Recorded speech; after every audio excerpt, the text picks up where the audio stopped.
Q&A. Ryan Wagner Mania asks, do you think Nintendo could pull off the Virtual Boy Classic? No, I don't think they could, because there is absolutely zero nostalgia for the Virtual Boy. It's Nintendo's biggest failure in the video game business. So the Virtual Boy, from start of production to when they canceled it, was like less than a year. I think it was like 9-10 months. They're like, yeah, it was insane. They tried pushing it for a few issues of Nintendo Power, and then they realized, no, this isn't happening. We're gonna, maybe talk about Wario Land coming out later, and that's about it. So when you look at the list of Virtual Boy games, and it's not the fact that you just can't play it with it because you get headaches and it's red.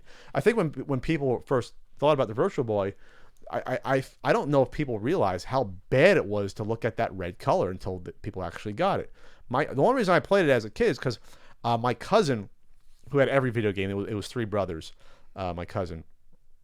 I forget what they ordered, but they ordered something that was not the Virtual Boy from someone that shipped it to them. This obviously was 94 when the Virtual Boy. They ordered, I think, a controller or something, or a game. They shipped them the Virtual Boy by accident. So they kept it. And I remember the first time I played it, I think we lasted like 10 minutes, 15 minutes. And this is trying out something new where you want to play it. And we're like, okay, I'm done. Playing Mario Tennis, it's like I can't look at that anymore. Right. So when we talk about the Boy library, what do you have nostalgia for? There's only a couple games that people think are worthwhile. A Wario Land is saying, well, that's a cool platformer. Like, that'd be cool not playing on the Virtual Boy. Sure. Then you don't need the Virtual Boy really then, do you? Can you play it on the 3DS? Can you release it there then? Re-release it? Mario Clash, not too familiar with it. It's a good game. There's lots.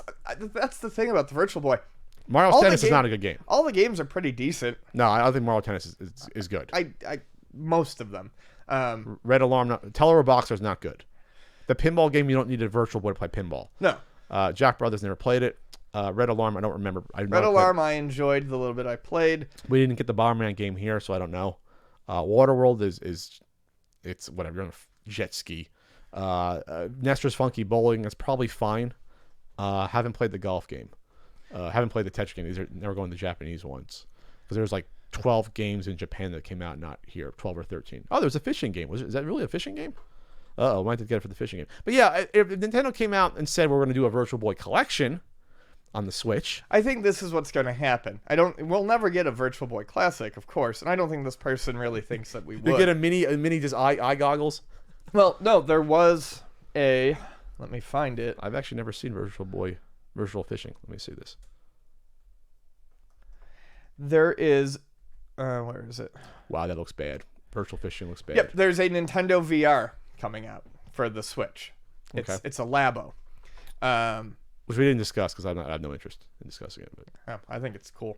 So that people are thinking that's going to open the door to a Virtual Boy? No, but I mean, you do something like that, you could easily put together a collection of Virtual Boy games. You could play them without the stereoscopic, or if you wanted to mess with the weird funky head visor, then you do it. And make them black and white like a Game Boy. Yeah. Instead of red. Well, so that would be nice. There is someone actually did that for Android phones.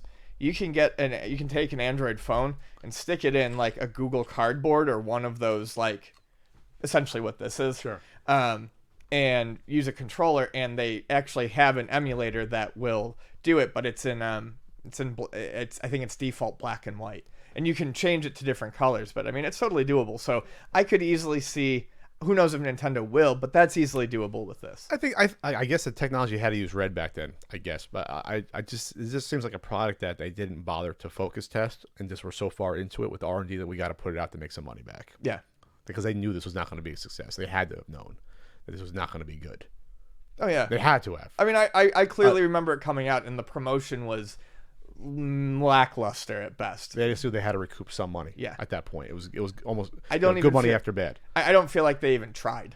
They didn't even try. Yeah. It was never it was never a cover story in Nintendo Power. It was in Nintendo Power, the games. I remember reading about it like three issues or so, but then it was like, okay, we're done with this. So no, there will never be a Virtual Boy Classic because there's not enough nostalgia. There's not enough games that people are familiar with. It looks like ass playing it, and you get a headache. So it's kind of like the lost Nintendo system, not the Wii U.